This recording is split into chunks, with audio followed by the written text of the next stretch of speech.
Around the world, love is found by 89% of cultures, but though the feeling is felt very similarly across cultures, the way that they find love varies drastically. In North America, there are many different cultures, and each one might go about finding a relationship differently, but one that has become more prevalent has been dating apps. Today in the United States, dating apps have become popular to start relationships that can eventually lead to marriage. Some of these apps include Tinder, Bumble, and Hinge. According to a study done by a University of Chicago psychologist, more than 1/3 of the couples who got married in the U.S. between 2005 and 2012 met through online dating. Although this may seem shocking, dating now in the United States has changed over the years. Many people used to meet their spouses at work, through friends, or even from blind dates. These ways of finding partners are still seen today, but dating apps have given people the ability to express themselves in their own unique way and possibly find a perfect partner. Individualistic cultures are cultures with practices of prioritizing the self, personal goals, and distinguishing the self from others. With this comes the independent view of self. This means one's identity reflects a unique sense of self. The independent self-concept is a self distinct from relationships and one with permeable in-group boundaries. This allows us to be more open to strangers and acquaintances entering our in-group bubble. This is shown through Tinder, the dating app that allows people to meet strangers with ease. The independent self is centered around being unique from others. In individualistic cultures, the self is built on being different than other people. On Tinder, everyone has a different dating profile. They add fun facts about themselves to distinguish themselves from others. It is common to add jokes or interesting information about yourself to stand out from other profiles. Regarding our own profiles, independent self-cultures want to have a positive self-concept. In order to achieve this, we value self-esteem and self-enhancement. While we spend a lot of time on other people's profiles, we also pay a lot of attention to how we build our own. How many matches do we have? How many swipes do we have? This determines our worth on the app. We compare ourselves to other profiles. If someone has a seemingly bad profile, it enhances our self-concept because it acts as a downward comparison. But if we see a good profile, we usually attribute that success of that profile to an external reason. We do not want to be innately worse than other people. We also have a motivation for love and belonging in individualistic cultures. We want to be loved and belong to a relationship. In order to find love, we show off our uniqueness and our differences. If someone is different, they are more interesting. This interest is what could attract someone and fulfill that need for love. Finally, independent self-people have disjoint agency. They want the power of choice and to be able to freely express themselves through choice. This is shown in the power of swiping on profiles. The choice is all up to the individual. Our individualistic nature is made for dating apps, where we can self-enhance, stand out, and freely make choices with no consequences. This is an example of an American Tinder commercial. Why do tomatoes keep trying to convince us that they're a fruit and not a vegetable? Why? I know, it's like they know they're not a fruit, so they try extra hard to fit in with other fruits. Oh, it's embarrassing. Like, I'm actually embarrassed for tomatoes. And they think they can somehow trick us by calling themselves like grape tomato, Plum tomatoes? cherry tomato. Like, who are they kidding? I mean, you're not a fruit. Just be yourself. I'll be right back.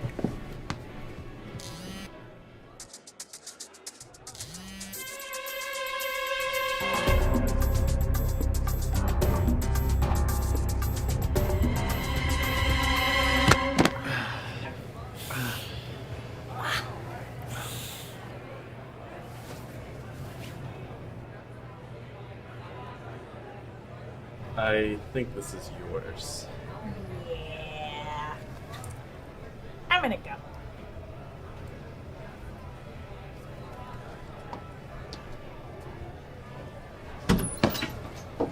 As you can see from this advertisement, Tinder in the US is all about standing out from other profiles on the app. The ad directly says to, quote, be yourself. It shows the fluid nature of meetups on the app. The app is all about quick communication in a potential meetup, and the goal of the app is to get as much attention as possible, which you do by standing out. For Westerners, it is of utmost importance that they are distinct from their peers in some way, and that starts with their dating profile. In this ad, we see two people who met on Tinder on a date. One gets up to use the bathroom, and when they reunite, they drop their phones and accidentally pick up the others. When they do, they see that the other is each in communication with another partner, showing that the app is every man for themselves.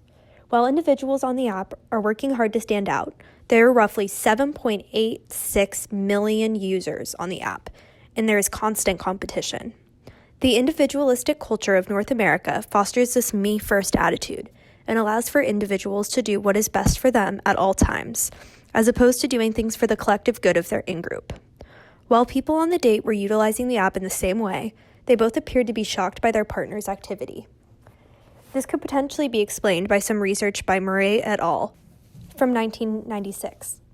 Their study provided evidence that individualistic cultures tend to idealize their romantic partners, which leads to better and longer-lasting relationships.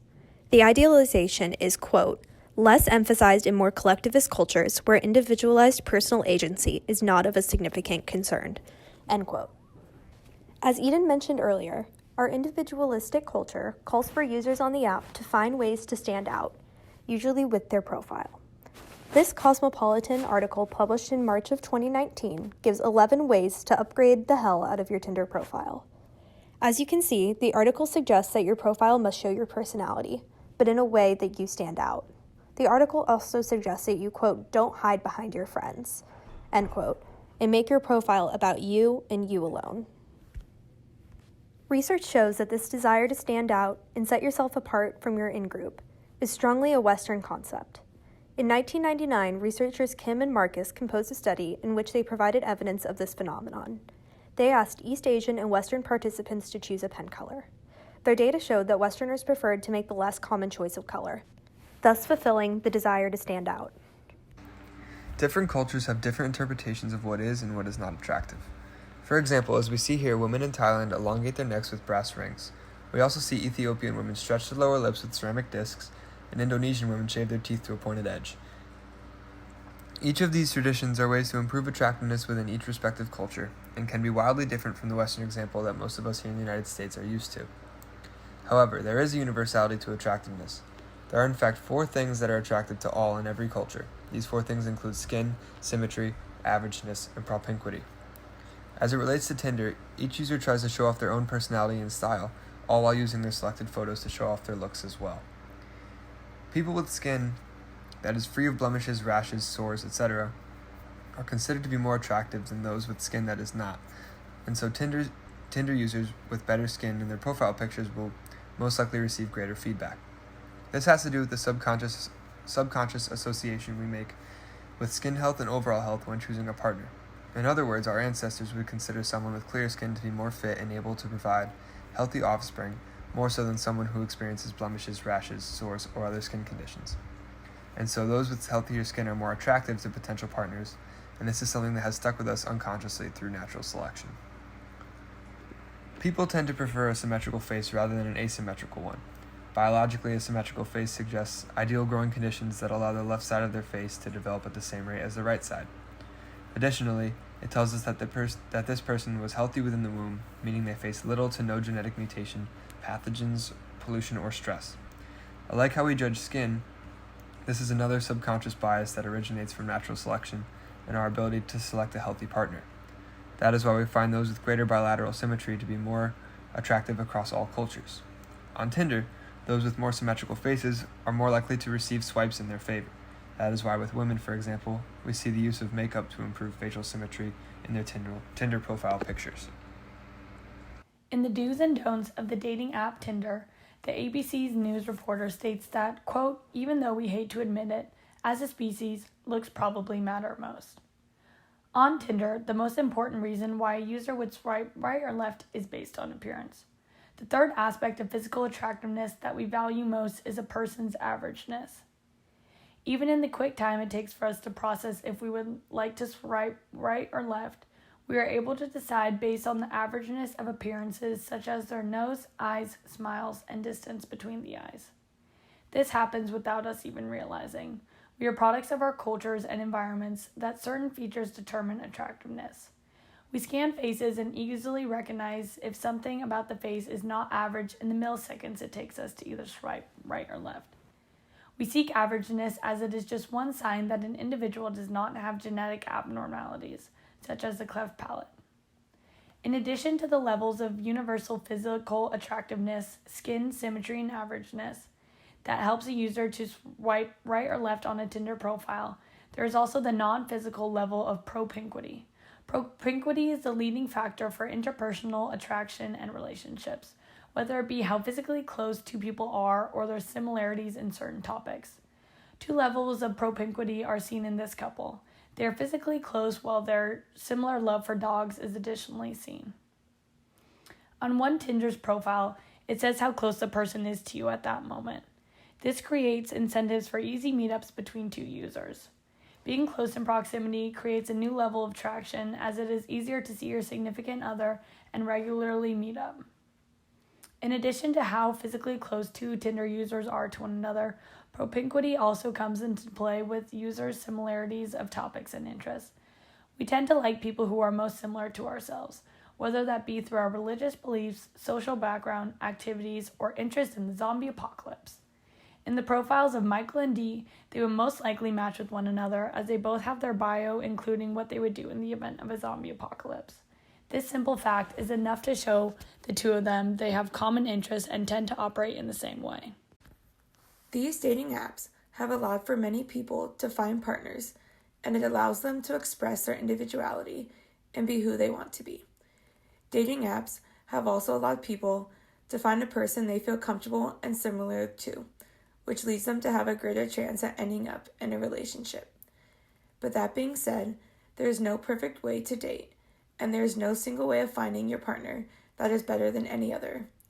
Modern romance in North America relies heavily on dating apps, but when compared to other cultures, some rely more on arranged marriages to meet their spouses.